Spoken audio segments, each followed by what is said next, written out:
Today we are going to listen to a lecture about the idea that the alphabet has been created by the Illyrians, not the Greeks. The alphabet's forgotten cradle. Was the Greek script born in the Adriatic? Every schoolbook tells the same tidy story. Around the 8th century BCE, the Greeks, ever brilliant and adaptive, encountered the Phoenicians, master traders from the Levant. The Greeks borrowed their writing system, adding the revolutionary innovation of vowels, and in a flash of genius, created the first true alphabet, the direct ancestor of our own. This narrative is repeated so often it has become an unquestionable cornerstone of Western historical understanding.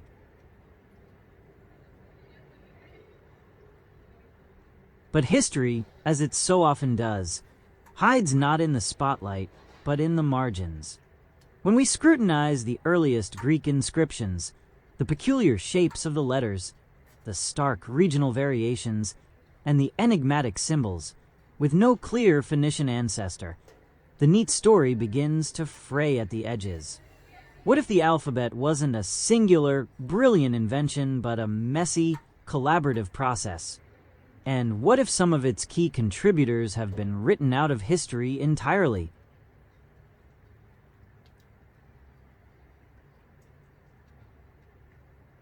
The Adriatic Sea, a bridge, not a border. The standard narrative of alphabetic origins follows a simple east-to-west trajectory. But long before the rise of classical Greece, another sea, the Adriatic, was teeming with activity. This was not a barren frontier, but a vibrant bridge, a nexus of exchange connecting the Greek world with the peoples of the opposite shore, among them the Illyrians. This constellation of tribes has often been dismissed as barbarians by later Greek and Roman historians.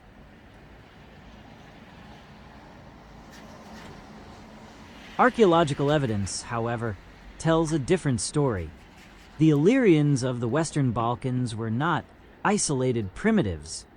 They commanded rugged coastlines, controlled vital trade routes between the Balkan interior and the Mediterranean, and built complex societies. Excavations of Greek pottery in Illyrian graves and Illyrian amber found in Greek colonies, like Epidamnos and Apollonia, testify to a relationship that was not sporadic, but continuous and deeply intertwined. The Greeks did not arrive to civilize an empty land. They entered a well-established network that was already buzzing with exchange.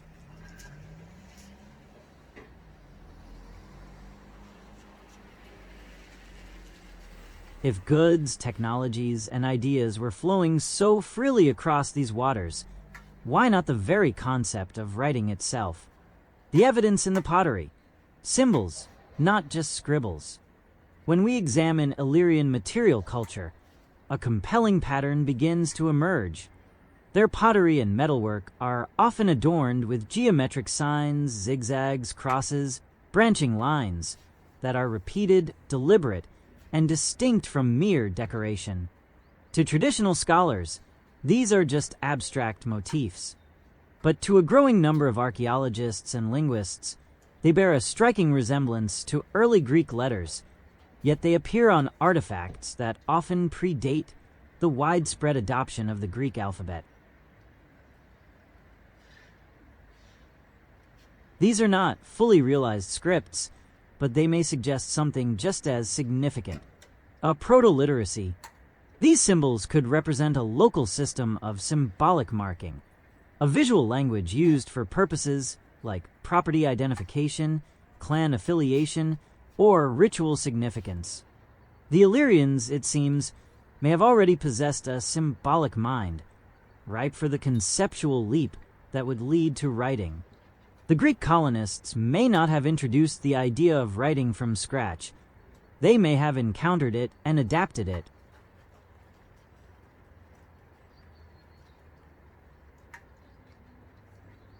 The hybrid script, adaptation, not imitation. The most tantalizing clues come from the earliest inscriptions found in the Greek colonies along the Adriatic coast. These inscriptions often feature strange hybrids, characters that are neither purely Phoenician nor classically Greek. This suggests a process of adaptation rather than simple imitation. It raises a provocative question. Could Greek settlers, interacting with Illyrian neighbors who had their own symbolic systems, have begun modifying the Phoenician script to suit new sounds, concepts, and cultural needs right there on the frontier? This scenario suggests that the Illyrians were not passive recipients of foreign culture, but active participants in one of history's most pivotal inventions. They could have been silent partners in the development of the alphabet.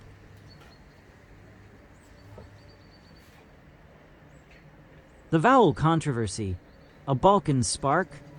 The Greek alphabet's crowning achievement was the incorporation of vowels, a breakthrough that made writing both phonetically precise and much more versatile. This is universally hailed as a stroke of Hellenic genius. But could the whole story be more complex than we've been led to believe? The Phoenician script was consonantal, well suited to Semitic languages. Greek, however, is an Indo-European language, like Illyrian, where vowel sounds are essential to meaning. What if the conceptual leap to represent vowels in writing didn't emerge in isolation? What if it arose from the practical necessity of bridging this linguistic divide? Could contact with other Indo-European speakers in the Adriatic sphere, whose languages also demanded clear vowel representation, have influenced the Greek approach to writing?